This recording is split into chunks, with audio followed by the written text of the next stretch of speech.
Пожарот кој што избувна вчера, кој што вчера во ноќните часови беше изгаснат, е различен од оној пожар кој што денес се појави во негова непосредна близина. Според сведоци, двајца сведоци, еден од сведоците и повреденото лице, пожарот избил во близина на неговата викендица, нагло се проширил со силен оган. Теренот е стрмен, лош, има многу сува висока трева, вегетација, грмушки, трање, тежок за движење. Ветрот кој што овде постојано дува дополнително ја влошуваше ситуацијата, но благодарение на одличниот менаџмент на градоначалникот на Штип во текот на вчерашниот и денешниот ден, пожарот со оглед на неговата динамика, јачина, беше релативно брзо изгаснат.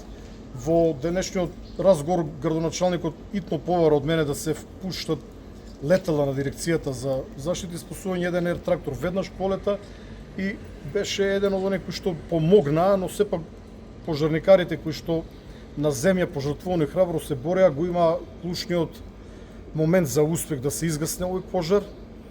Можам да ви информирам дека денес се вратени и другите два ер трактори од сервис, така што во овој момент имаме 3 оперативни ер трактори, 4 пилоти и ние сме подготвени за сезоната на пожари. Апелирам до граѓаните, но и до пожарникарите да не се шири непотребна паника.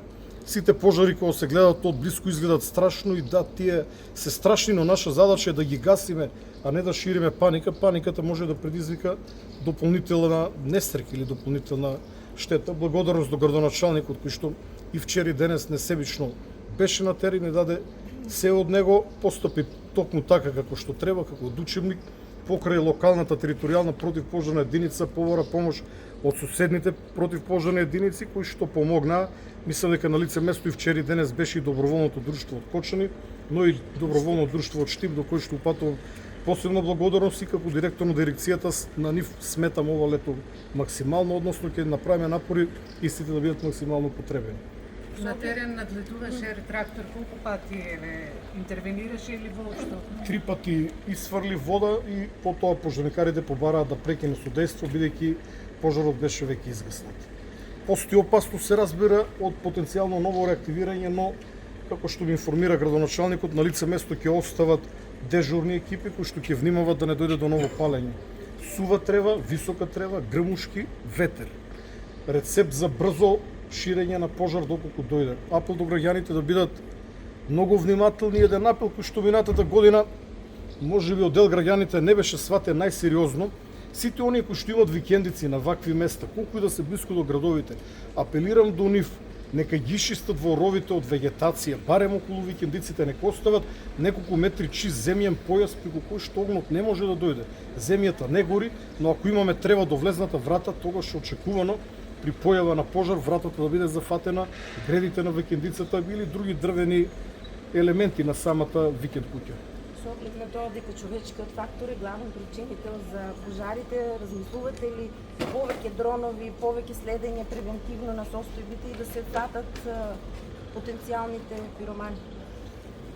Па не знам колку дронови ќе ни помогнат во оваа намена, но ние имаме дронови, би рекол и повеќе што ни требат. Имаме специјални дронови со термални камери, но некако луѓето пренагласено очекува дека дроновите се некакво спасоносно решение.